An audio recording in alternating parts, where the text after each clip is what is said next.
아버지 하나님, 오늘 또 이렇게 영광스럽고 복된 날 하나님께서 우리를 모으사 또 부르셔서 참 하나님께 나와 예배드리게 하시니 참으로 감사합니다. 여기 가운데는 오래전부터 주님께 나와 예배드린 자들도 있고 또 이전에 예배드리다가 또 이제는 참으로 가까이 오지 못하는 분들도 있고 또 놀랍게도 처음 예배드리러 나온 분들도 있습니다. 하나님께서 모든 사람들을 받아주시고 각 사람들의 마음에 필요한 것들을 채워주시고 하나님께서 모든 사람들 한 사람 한 사람 찾아가 주시고 만나주시기를 간절히 기도드립니다. 아버지 하나님, 우리가 참 이 땅에서 살아가지만 왜 살아가는지, 어디서부터 왔고 어디로 가는지 가장 중요한 질문들은 답하지 못하는 자들입니다. 참 우리가 하나님의 피조물로서 하나님을 만나기 전까지는 우리가 왜 만들어졌는지 그것을 알지 못하는 자들입니다. 오늘 주님께서 이 인생의 비밀을 가르쳐 주시고 참 하나님을 만나게 하시고 그래서 우리가 하나님과 교제하고 하나님의 사랑을 받으며 하나님께 영광을 돌리고 하나님과 관계하기 위해서 만들어진 놀라운 사람들인 것을 알게 하여 주시옵소서. 하나님께서 우리를 얼마나 찾으시는지 또 우리를 얼마나 사랑하시는지 그 사랑이 얼마나 참으로 높고 깊고 넓어서 또 길어서 참 그 외아들을 우리를 위해 대신 주시기까지 하셨는지 그 사랑을 깨닫게 하시고 참으로 그 사랑이 마음에 깨달아질 뿐 아니라 부어지는, 그래서 그 사랑을 경험하는 그런 놀라운 일들을 주님 허락하여 주십시오. 아버지 하나님, 저희가 저희 영혼을 다 주님께 맡기게 해 주십시오. 주님, 참 십자가에 매달려 있던 두 강도 중에 한 강도가 그 예수님께 고백하기를 참으로 나를 오늘 기억해 주십시오. 나를 오늘 기억해 주십시오. 부탁했던 것처럼 우리 모두가 하나님께 우리를 맡기고 또 예수님께 나를 그날 기억해 주십시오. 마지막 날 나를 기억해 주십시오. 기도할 수 있도록 허락하여 주십시오. 아버지 하나님, 우리 자녀들을 위해서 기도합니다. 우리 자녀들이 우리 가정을 떠나가기 전에 왜 그리스도를 사랑해야 하는지 참으로 알게 하시고 또 천국 백성으로서 하나님의 사람으로서 그 믿음이 분명히 드러날 수 있도록 허락하여 주십시오. 우리 부모들의 가장 강한 또 간절한 기도 제목이 오니 주님께서 들어주시기를 소망합니다. 참 오늘도 주님 앞에 나오면서 예물 드렸는데 저희 전부가 주의 것인 것을 고백하는 예물이 오니 받아주시고 또 우리 산업과 우리 가족을 지켜주시옵소서. 주님, 지키시는 하나님, 이 나라를 지켜주십시오. 참 전쟁의 위협에서 지켜주시고 우리가 단정하고 안정된 가운데 계속해서 신앙생활을 영위할 수 있도록 저희 자유와 평화를 저희 생명을 지켜주시기를 간절히 기도합니다. 오늘도 주께서 참 성가대의 찬송을 받아주시고 또 말씀을 주님께서 주시되 참으로 하나님의 말씀을 주시옵소서. 모든 것 예수님의 이름으로 기도합나이다. 아멘.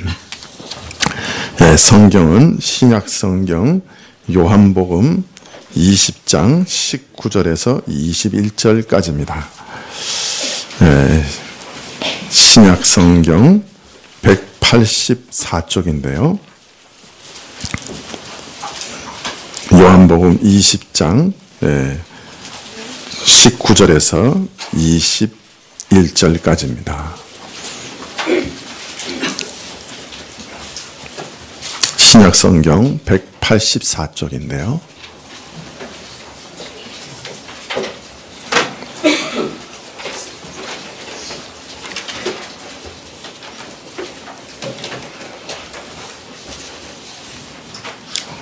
요한복음 20장 19절부터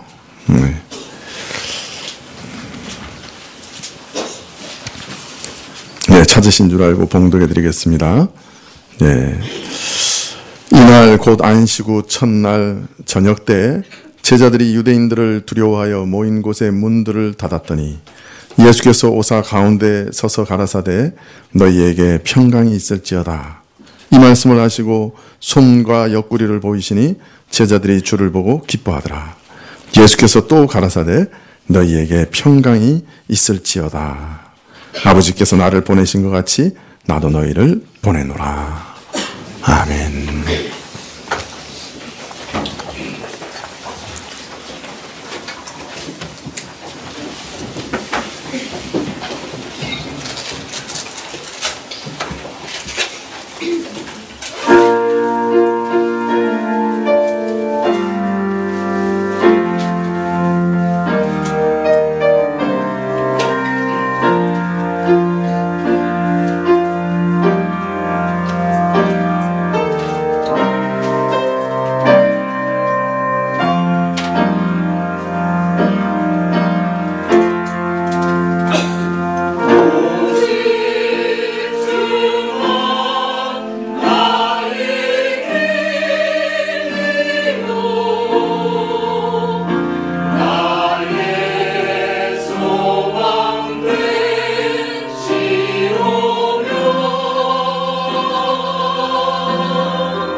아멘.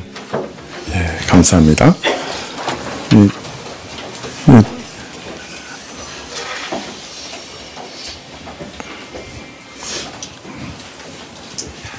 예, 1967년 조니 에릭슨 타다는 미국 체사피크만에서 다이빙을 하다가 사고를 당했습니다.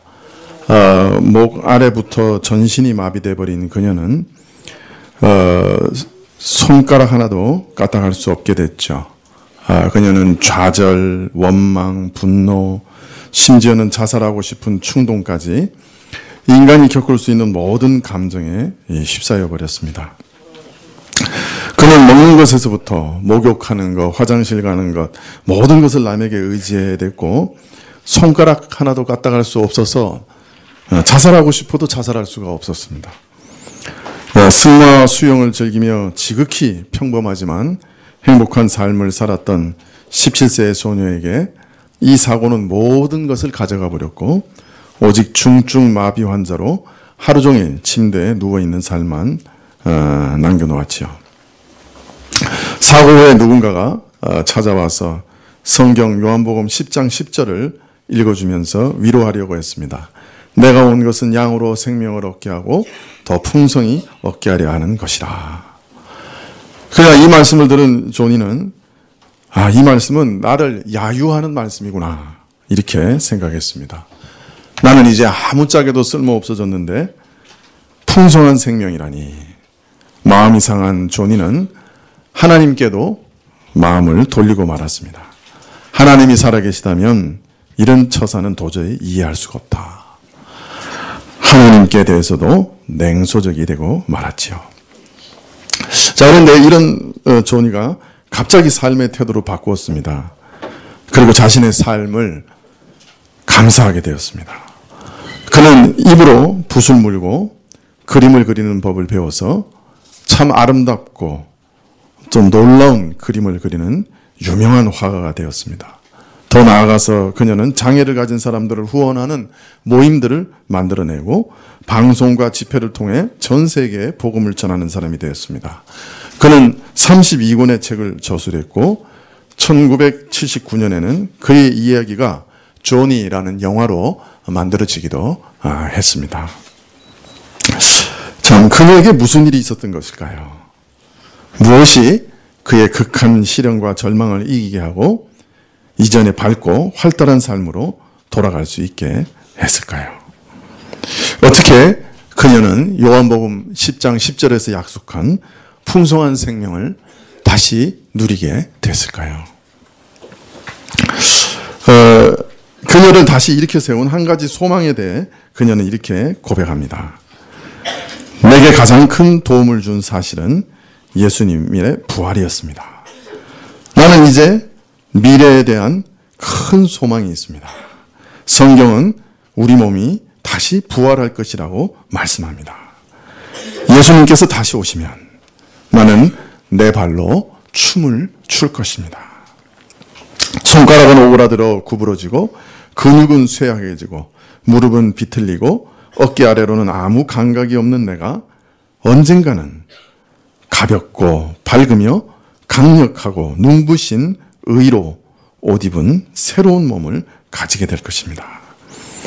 여러분, 이 소망이 나처럼 척추를 다친 사람에게, 뇌 손상을 입은 환자에게, 혹은 조울증 환자에게 어떤 소망을 주는지 상상할 수 있으시겠습니까? 다른 어떤 종교나 철학도 새로운 몸과 마음을 약속하지는 않습니다. 오직 복음만이 상처 입은 사람들이 이처럼 놀라운 부활의 소망을 발견할 수 있게 하지요. 나에게는 모든 것의 중심이 되시는 부활하신 예수님이 계십니다. 그분만이 나의 주님이시고 나의 친구요 나의 구세주가 되십니다. 자, 조니는 어떻게 이런 놀라운 소망과 믿음을 가지게 되었을까요? 조니는 사고가 난 후 3년 동안 계속 원망하고 불평하고 참 자살하고자 하는 충동 속에서 아주 힘든 시간을 보냈습니다. 그런데 3년 지난 후에 어느 날 조니에게 친구 신디가 찾아왔습니다. 신디는 조니에게 갑자기 이렇게 얘기했습니다. 조니, 너는 혼자가 아니야. 예수님이 너의 고통과 너의 마음을 다 아셔. 왜냐하면 예수님도 너처럼 몸을 움직일 수 없을 때가 있었거든. 조니가 물었습니다. 신디 지금 무슨 얘기하는 거야? 사실이야. 하나님의 아들이신 예수님께서도 십자가에 못 박히셨다는 사실을 기억해봐. 예수님은 십자가에 못 박히시기 전에 채지게 맞아 온몸이 피투성이었지. 예수님도 십자가에서 자세를 바꾸거나 몸을 편하게 하고 싶으셨을 거야. 그러나 그렇게 하실 수 없었지. 십자가에 못 박혀서 예수님은 꼼짝할 수 없었거든. 움직일 수 없었어. 그 순간 조니는 갑자기 깨달았습니다. 아, 하나님의 아들이신 예수님도 나와 똑같은 고난을 당하셨구나.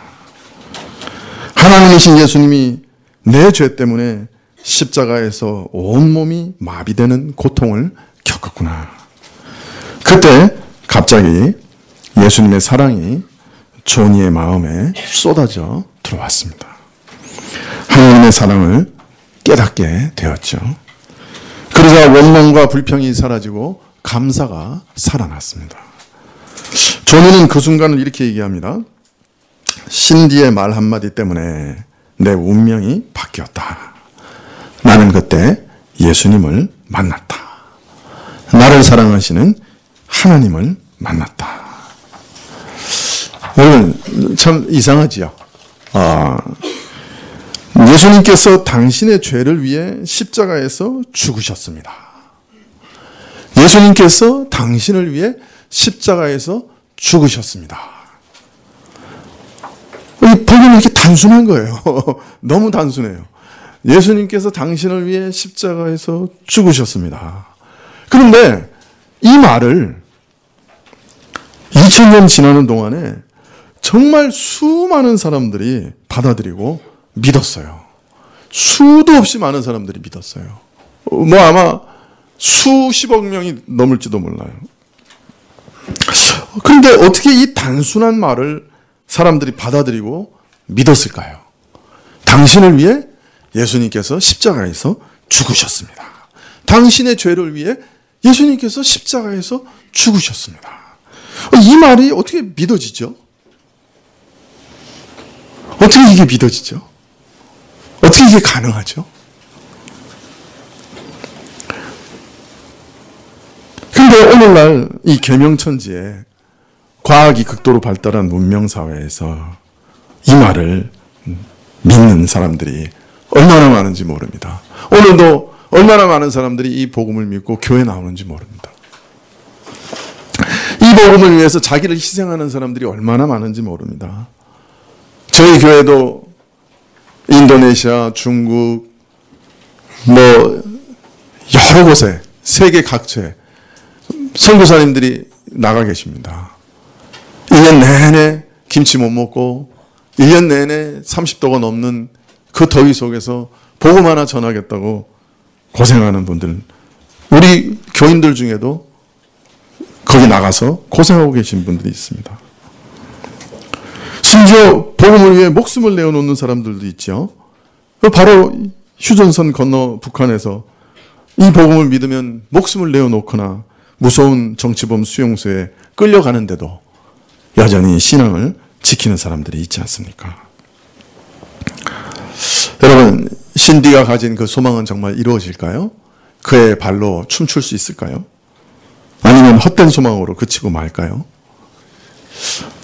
2000년간 수많은 신자들이 가졌던 그 소망과 확신은 헛된 약속을 붙잡는 신기루 같은 것일까요? 순교자 주기철 목사님 혹시 아시는지 모르겠습니다. 이전에 영화로도 나왔는데 이 주 목사님이 평양 감옥에 아주 여러 해 동안 갇혀 있었습니다. 그런데 그 일본 제국주의자들이 일부러 공산주의 한 사람을 함께 그 감방에 집어넣었습니다. 그는 모스크바 대학을 나온 아주 철저한 공산주의자였는데요. 오랫동안 주기철 목사님하고 같이 생활했죠. 어느 날 이 공산주의자가 주 목사님에게 불쑥 이렇게 얘기했습니다. 내가 공산주의자가 되기 전에 당신을 만났다면 아마 내가 예수쟁이가 되었을 것입니다. 나는 공산주의자로서 이 땅에 평등을 이루고 이 땅에 자유를 이루고 모든 사람들이 잘 살게 되는 사회를 만들고자 이렇게 애를 쓰고 감옥에 갇혀 있어. 근데 내가 놀란 것이 하나 있는데 나는 죽으면 사실 이 모든 게 다 끝이 납니다. 그런데 예수쟁이들은 죽음 앞에서도 기쁨이 가득하여 하나님 앞에 간다고 기뻐하면서 죽더군요. 그 모습을 저는 이해할 수가 없습니다. 다만 부러울 뿐입니다. 존이의 소망이나 주기철 목사님의 소망이 막연한 희망이나 헛된 바람일까요? 그러나 여러분, 그저 막연한 희망에 자신의 생명을 내놓는 사람이 있겠습니까? 생명을 내놓으면서 믿을 수 있다면 복음에 무엇인가가 있기 때문에 그것이 가능하지 않겠어요? 사실 복음에는 많은 증거가 있습니다. 증거가 없는데 그저 막연히 믿으라고 말하지 않습니다. 먼저 성경 자체를 보시면 성경 자체에 증거가 있습니다. 구약에는 수많은 예언이 있습니다. 그 중에는 우리 죄를 위해 오실 메시아, 그리스도에 대한 예언도 있습니다. 아주 많이 있습니다. 한 360몇 곳에 있다고 누가 그렇게 얘기를 했습니다. 근데 그 예언이 예수님 안에 문자 그대로 다 이루어졌습니다. 찬찬히 구약 성경을 읽으시는 분들은 이 천지를 창조하시고 그래서 이 천지의 주인이신 하나님께서 이 인간의 역사를 이루어 가실 때 그 역사를 미리 다 계획하시고 그 다음에 그것을 예언의 형식으로 선포하시는 것을 발견합니다. 자신이 살아계신 하나님이신 것을 증명하시기 위해 자신이 미리 역사를 계획하고 그 계획한 것들을 예언하시고 예언의 형식으로 발표하시고 그 예언하신 것들을 하나하나 이루어 가시는 것을 발견하실 수 있습니다. 예수님께서도 많은 예언을 하셨습니다. 그 중에 이런 예언도 있습니다. 그 당시에는 정말 한 움큼도 안 되는 사람이죠. 12명의 제자를 앉혀놓고 예수님께서 이렇게 예언하셨어요. 이제부터 이 복음이 전파돼서 온 지구상을 다 전파될 것이고 온 세상 땅끝까지 이 복음이 전파될 거다. 예언하셨어요. 지금은 지구상의 유대 지역, 유다 땅에서 시작해서 거의 지구를 한 바퀴 다 돌아서 복음이 다 이 지구상에 편만하게 전파되어 있지만 그 당시에는 딱 12사람 앉혀놓고 그 예언을 하신 거예요. 복음이 땅끝까지 전파될 것이다. 복음이 온 세상에 다 전파되면 내가 다시 오겠다. 그렇게 예언하셨어요. 이제 복음이 다 한 바퀴 다 돌았습니다. 지구를 거의. 또 성경을 공정한 마음으로 읽는 사람들은 이 말씀이 참 진리다 하는 것을 알 수 있습니다. 예수님은 여자를 보고 음욕을 품는 자마다 마음에 이미 간음하였다라고 하십니다. 육체적으로 간음을 하지 않았다고 해도 간음은 마음에서부터 마음의 욕심에서부터 시작되기 때문에 마음에서 음욕을 품는 것도 이미 간음죄를 범한 것이다. 이렇게 가르치셨어요. 사람을 미워하면 이미 살인죄를 범한 것이다. 이렇게 가르쳤습니다. 왜냐하면 모든 살인은 미워하는 마음에서부터 시작되기 때문에 우리는 이런 예수님의 말씀을 들으면 우리 양심에서 그 말씀이 옳다. 그 말씀이 진리다. 이렇게 인정할 수밖에 없는 것이죠. 성경을 읽으면 이것이 정말 진리구나. 이렇게 고백하게 되는 것입니다. 복음에는 객관적인 많은 증거들이 있습니다. 더불어 주관적인 증거도 있습니다. 신자들이 기도하면 하나님이 응답하시는 것을 경험합니다. 정말 하나님 앞에 기도하면 하나님이 응답하셨다라고 말할 수밖에 없는 일들이 벌어집니다. 또 이 복음은 우리 삶을 지탱케 하는 능력을 가지고 있습니다. 이상하게 예수님의 복음을 믿으면 이 땅에서도 삶을 살아가는 힘이 주어져요. 그런데 이 힘은 앞에 말한 조니처럼 예수님을 만날 때 나옵니다. 이상하게 십자가의 복음을 믿은 사람들에게는 내가 살아계신 예수님을 만났다 하는 생각이 듭니다. 복음을 믿고 예수님께 자신의 영혼을 맡기면, 예수님께 자신의 영혼을 부탁드리면,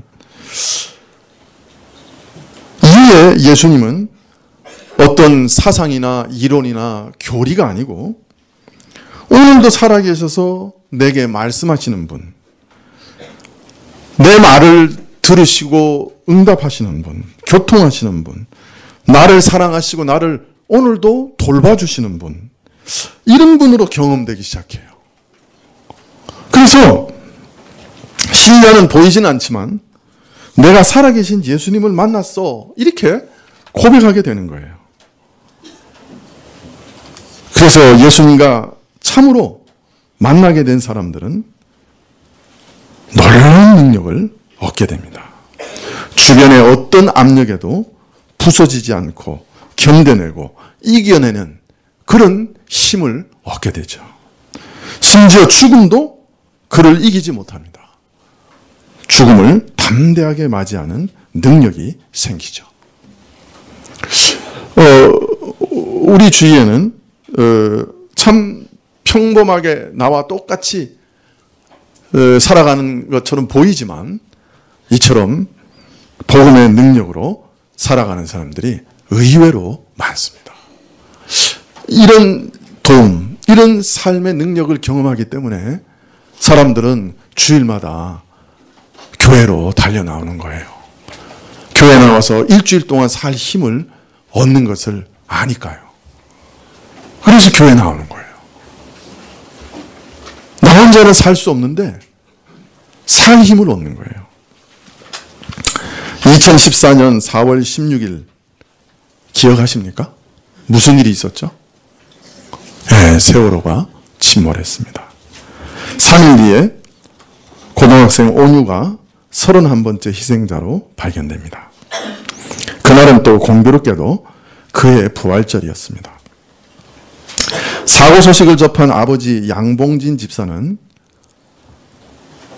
아들이 생존자 명단에 없을 거라는 것을 직감했습니다. 원우가 친구들을 두고 혼자 나올 아이가 아닌 것을 알았기 때문이죠. 나왔다면 맨 마지막으로 나올 아이였던 것을 알았던 거죠. 고등학교 1학년 때는 학교 대표를 했고 2학년 때는 반장이 된 후에 학년 대표에 출마하려고 했지만 친구가 나간다는 소식을 듣고 출마를 양보했습니다. 토요일에는 고등부 예배에 참여했고 찬양팀 연습 등으로 교회에서 있었습니다. 주일에는 모두가 기피하는 주일 일부 예배의 반주를 맡기도 했습니다. 사남매의 맞이로서 어려운 집안 형편을 생각해서 편의점에서 아르바이트를 했지만 짜증 한 번 낸 적이 없었습니다. 온유의 친구들은 온유를 비타민과 같은 아이다, 그렇게 말하곤 했습니다. 장례를 치르는 동안 1,500명이 빈소를 찾았고 1,500명 중에 김문수 경기도지사가 있었습니다. 김문수 경기도지사는 온유의 장례가 있고 난 후에 양봉진 집사가 관리 집사로 있는 안산 명성교회를 찾아가 담임 목사와 면담하고 기도를 받았습니다. 왜냐하면 장례식장에서 만났던 양 집사 부부의 평안하고 담대한 모습에 놀랐기 때문입니다. 기독교 신앙이 그래서 무엇인지 알고 싶어져서 교회를 찾아갔다고 합니다. 온유는 천국으로 떠나는 길에 그렇게 복음을 전했습니다. 온유와 그 가정은 죽음을 맞이할 능력이 있었지요. 저들은 예수님을 만난 사람들이었죠. 오늘 우리가 읽은 말씀은 부활 후에 예수님께서 제자들을 만난 장면입니다. 이 만남은 부활 후에 처음 예수님께서 제자들을 만나시는 장면입니다. 이날 곧 안식 후 첫날 저녁 때 제자들이 유대인을 두려워하여 모인 곳에 문을 닫았더니 예수께서 오사 가운데 서서 이르시되 너희에게 평강이 있을지어다. 제자들은 사실 사면초가 상황이었습니다.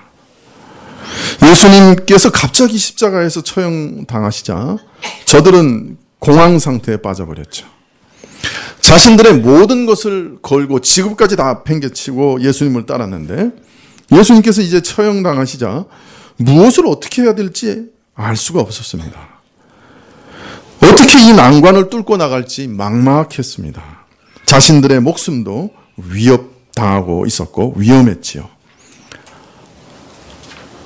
그래서 이들의 심정을 성경은 제자들이 유대인들을 두려워하여 모인 곳에 문을 닫아 걸었다라고 표현하고 있습니다.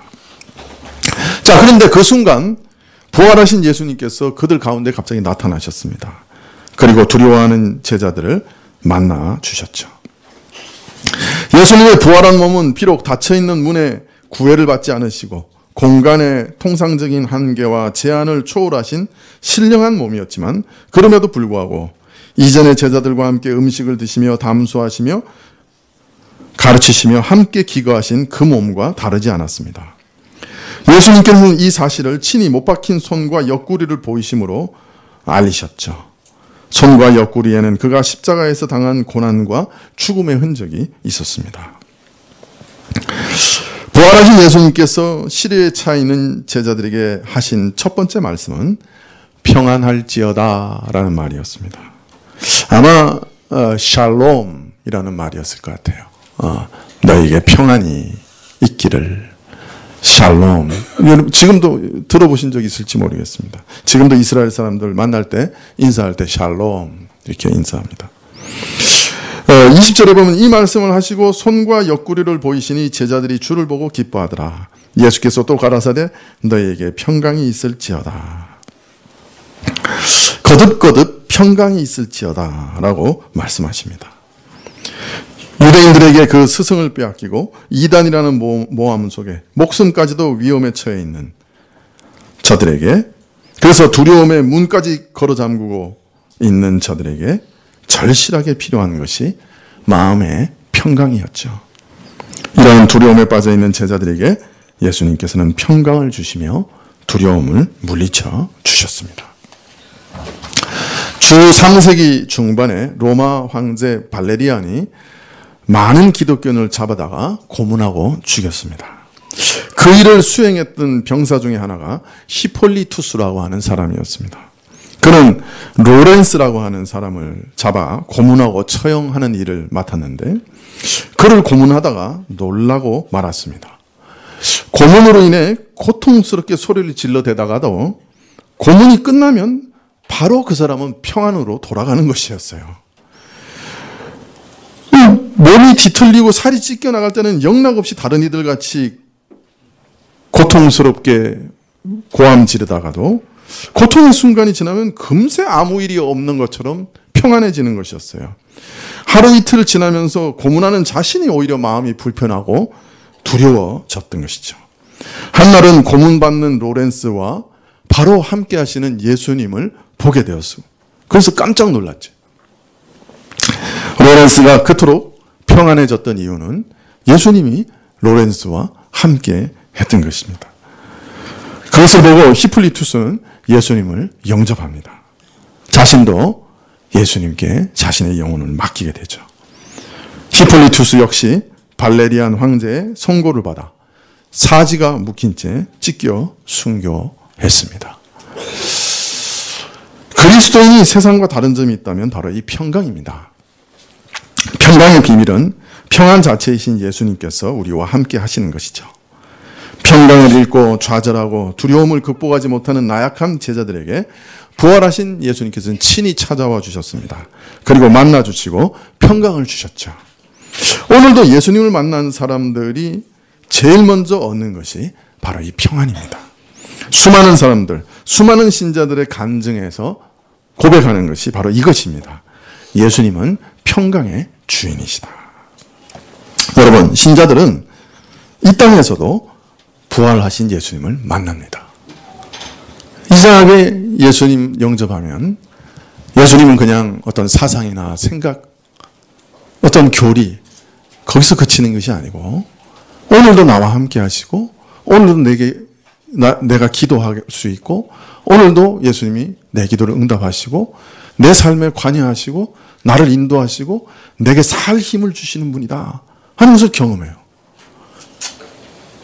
그 살아계신 예수님을 이 땅에서 경험하기 때문에 천국에 가서도 예수님과 함께 있을 줄 확신하는 거죠. 또 신자들은 이 땅에서도 천국의 평강을 경험합니다. 어려운 순간, 두려운 순간, 흔들리는 순간, 평강이 사라진 그때도 예수님을 바라보고 예수님께 기도하면 예수님께서 평강을 주시는 거예요. 아, 참 평안하다. 참 평안하다. 어젯밤에 제가 좀 긴장했어요. 설교 준비를 하는데 새로 오실 분들도 많이 계시고 말씀을 어떻게 준비하나 긴장하고 밤잠이 안 오고 그랬어요. 마음이 두근거리고 평안이 사라졌어요. 그래서 기도했어요. 하나님, 이것도 하나님께 맡깁니다. 사람이 할 수 있는 일이 아무것도 없는데 하나님이 도와주십시오. 그런데 놀랍게도 평안을 주셨어요. 그래서 잠자면서 제가 그랬어요. 아, 참 평안하다. 평안하다. 거짓말이 아니에요. 제가 실제로 경험한 거예요. 평안하다. 여러분, 천국의 평강을 이 땅에서도 경험하니까 앞으로도 이 평강의 나라에 가게 될 것이다 하는 것을 확신할 수 있는 것이죠. 참 올해 우리 마음이 참 어렵습니다. 올겨울은 좀 추울 것 같아요. 시시각각 다가오는 전쟁의 공포가 우리 모든 사람들의 마음을 두렵게 하고 떨게 합니다. 우리의 생명과 평화를 우리 스스로 결정할 수 없는 상황에서 우리는 마치 대적에게 포로된 사람처럼 강한 자에게 인질된 자들처럼 두렵고 심히 불편합니다. 경제적인 고통은 유례없는 수출 실적에도 불구하고 일자리는 줄어들어서 일하고 싶어도 일할 수 없는 그런 고통으로 이어지고 있습니다. 그러나 이처럼 사람들의 마음의 평안이 사라지고 불안과 두려움으로 떨게 된 일은 어제 오늘의 일이 아닌 것이 분명합니다. 전쟁의 위협과 경제적인 어려움만이 우리의 평안을 빼앗아가는 것이 아니기 때문이죠. 사실 평안이라고 하는 것을 우리 사람들이 얼마나 목마르 하는지, 얼마나 바라는지요. 사람마다 얽매이는 삶, 옥죄이는 삶, 짓눌린 삶, 그래서 늘 탄식하고 고통하고 슬퍼하고 있는 만큼 우리가 그것을 의식하든지 의식하지 못하든지 입 밖으로 말을 내든지 안 내든지 참 평안하고 싶다. 난 평안을 바라는 소원은 우리 마음속 깊이 배어있고 실은 마치 본능과 같은 것입니다. 제발 이 불안함에서 내가 좀 벗어났으면, 제발 이 고통에서 벗어났으면, 이런 소망이 없는 사람이 어디 있겠습니까? 다들 얽매임과 고통을 가지고 있으며 불안함에서 벗어나 평안을 얻으려고 하는 갈망이 마음 가득 있습니다. 또 깊은 곳에 자리 잡고 있습니다. 그러나 이 세상에서 사방을 둘러봐도 평안은 없습니다. 왜 평안이 없습니까? 사실 그것은 우리 죄 때문입니다. 바라서는 안 될 그 부패한 욕망을 이루지 못해서 마음에 괴로워 본 적이 없는 사람은 아무도 없을 겁니다. 이런 경험 다 있을 것이에요. 도저히 이룰 수 없는 것인데, 바라서는 안 될 것인데 그것을 자꾸 원하는 강한 욕망이 있어요. 이런 것으로 괴로움을 당해보지 않는 사람은 없을 겁니다. 다른 사람은 다 풍족한 가운데 사는데 나만 왜 이렇게 어렵고 힘들게 사는가? 많이들 괴로워하고 불평합니다만은 사실 이거 뒤집어 보면 남보다 많이, 최소한 남만큼은 가지고서 인생을 즐기고자 하는 그런 욕망의 다른 모습에 지나지 않습니다. 가난하든지 부하든지 열심히 노력해서 참 보람 있는 일에 힘쓸 생각은 하지 않고 어디 눈먼 사람이 없는가, 횡재할 길이 없는가 찾으면서 왜 나는 이렇게 재수 없는가 불평합니다. 설악산에서 짐을 지고 하루에 4번씩 몇십 킬로씩 되는 짐을 산꼭대기에 올리는 짐꾼이 있습니다. 한 달에 그분이 80만 원 받습니다. 근데 그 중에 40만 원을 양로원과 고아원에 기증합니다. 그렇게 사는 사람도 있더라고요. 하루에 4번씩 수십 킬로의 짐을 설악산 꼭대기까지 짊어지고 가는 삶인데, 우리는 남 가진 거 부러워하고 남 잘 되는 거 시기 질투하고 미워하는 마음이 있습니다. 이것으로 자기를 학대하고 괴롭힙니다. 우리가 마음으로 겪는 이런 고통의 대부분은 우리의 부패한 욕망과 성품 자체에서 나오는 겁니다. 우리 욕심은 무한합니다. 성경은 그것을 원죄라고 얘기합니다. 그것이 인간 불행의 근원이라고 말합니다. 여러분, 내 욕심이 따라서 세상 방식으로 사람의 도리와 양심을 팔아서 번 돈이 옳게 쓰여지겠습니까? 그렇지 않죠. 먹고 마시고 음란한 쾌락을 즐기는 데 쏟아 퍼붓다 보니 지금은 참으로 예절도 없고 도리도 없는 박약무도한 시대요. 염치와 체면이 완전히 사라진 시대가 되고 말았습니다. 어린아이 할 것 없이 모두가 즐기고 노는 것에 자기 영혼을 다 팔아먹습니다. 게임, 영화, 텔레비전, 오락, 스포츠, 새로운 전자제품, 새로운 차, 새로운 집, 거의 모든 사람들이 거기 미쳐 돌아가고 있습니다. 그러나 이러한 쾌락의 열매가 뭡니까? 그 결과가 무엇입니까? 실업의 공포와 두려움, 다른 사람과 같은 삶을 살아가기 위해 들어가는 어마어마한 비용, 그와 같은 생활 수준을 유지하기 위한 강도 높은 노동, 그로 인한 망가진 마음, 헝클어진 가족관계, 파괴된 인간관계, 화평이 사라진 세계, 전쟁의 위협은 날로 고조되고 불같은 욕망이 가득하며 하나님과 끊어진 채 방황하는 공허함과 외로움이 가득한 현대인들의 마음만 남았지요. 이런 우리들에게 가장 필요한 것이 무엇일까요? 샬롬, 평안이 아니겠습니까? 자신의 모든 죄를 용서하시고 하나님과 화목해 하시는 평안. 하나님 앞에서 어그러지고 뒤틀린 우리 마음을 그의 사랑으로 치료하셔서 하나님과 화목해 하시는 평안. 우리 불타는 욕망과 욕정을 녹이시고 새로운 만족으로 하나님의 사랑으로 충만케 하시는 평안. 이것이 필요하지 않겠습니까? 예수님께서는 평화의 주인이십니다. 우리에게 참 평안을 주시는 분이시죠. 여러분은 이 평안이 필요하지 않으십니까? 이 평안을 누리고 싶지 않으십니까? 교회는 예수님을 만나고 또 만나고 더 깊이 만나게 하는 그것을 위해서 존재하는 이 땅의 기관입니다. 여러분, 교회 나오셔서 예수님을 더 알아보지 않으시겠습니까? 예수님을 만나보시지 않겠습니까? 예수님을 만나시면 참 평안을 얻으실 수 있습니다. 호주 시드니에 사는 어떤 교민이 고국이 그리워서 고국에 왔다가 개나리를 꺾어서 자기 집 마당에 옮겨 심었습니다. 이듬해 봄이 되었습니다. 맑은 공기와 좋은 햇빛 덕에 가지와 잎은 한국보다 무성하게 됐지만 꽃은 피지 않았습니다. 첫 해라서 그런가 기다렸는데 2년 3년이 지나도 꽃은 피지 않았습니다. 나중에 알게 됐습니다. 한국처럼 혹한의 겨울이 없는 호주에는 개나리 꽃이 아예 피지 않는다는 것입니다. 저온을 거쳐야 꽃이 피는 이 일을 전문 용어로는 춘화현상이라고 하는데 튤립, 히아신스, 백합, 라일락, 철쭉, 진달래 예쁜 꽃들은 혹한을 겪어야 꽃이 피는 것입니다. 여러분, 우리가 사는 이 현생은, 이 땅의 삶은 영원한 꽃을 피우기 위한 겨울과 같습니다. 이곳에서는 죽음, 사고, 질병, 사별, 실패, 분노, 고통, 외로움, 우울함, 억울함, 이와 같은 오목하고 지독한 겨울 추위가 우리를 엄습하는 곳입니다. 그러나 이제 곧 봄이 옵니다. 곧 봄이 올 것입니다. 지금 이 겨울에 봄의 주인이신 예수님을 만난 사람들은 찬란한 봄에 영광스러운 꽃을 피우게 될 것입니다.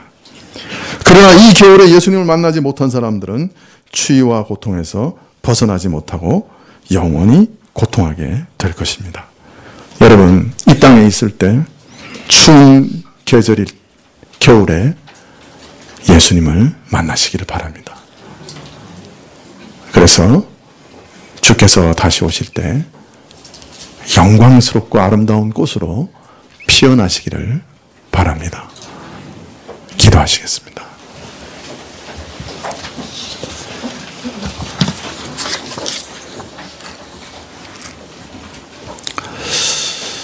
아버지 하나님, 저희가 믿음 없습니다. 저에게 믿음 주십시오. 저에게 주의 사랑을 알려주십시오. 저희는 죄인입니다. 하나님 뜻대로 살고 싶지 않습니다. 하나님을 주인으로 모시고 싶지 않습니다. 그러나 하나님을 만나지 않으면 이 땅에서 외로움과 두려움과 혼동 속에서 죽을 뿐입니다. 저희 죄를 용서해 주십시오. 저희 혼자 살려고 하는 마음을 용서해 주십시오. 예수님을 마음에 영접합니다. 예수님 만나 주십시오. 만나 주십시오. 예수님 초청합니다. 제게 오셔서 저를 만나 주십시오. 제 안에 오십시오. 예수님의 이름으로 기도합나이다. 아멘. 48장 찬송하시겠습니다. 48장입니다.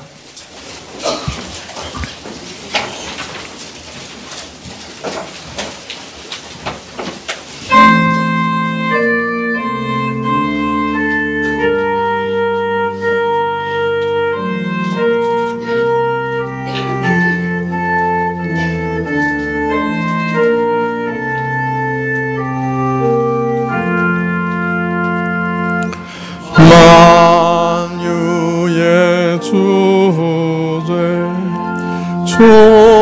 존귀하신 예수 인자가 되신 하나님 나 사모하여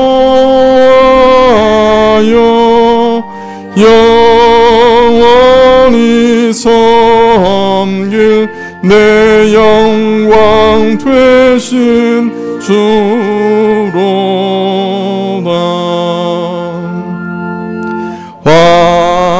화려한 동산 무성한 저수목 다 아름답고 묘하나 순결한 예수 더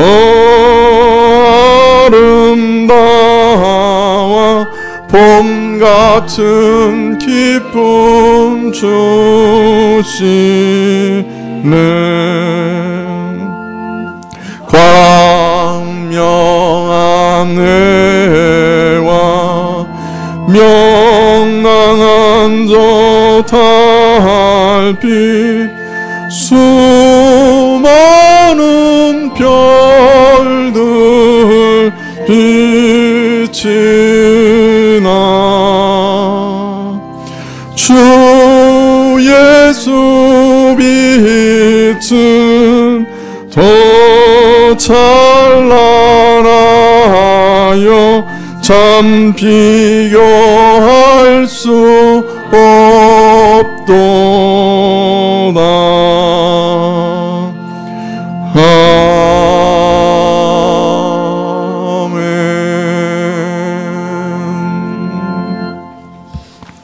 기도하시겠습니다. 지금은 우리 주 예수 그리스도의 은혜와 하나님 아버지의 그 크신 사랑과 이 은혜와 사랑을 깨닫게 하시고 누리게 하시는 성령님의 교통하시고 역사하심이 주 예수 그리스도께 자신의 영혼을 다 맡기고 주 예수 그리스도를 영접하며 머리 숙인 주의 백성들 위해 지금부터 영원까지 함께 계실지어다. 아멘.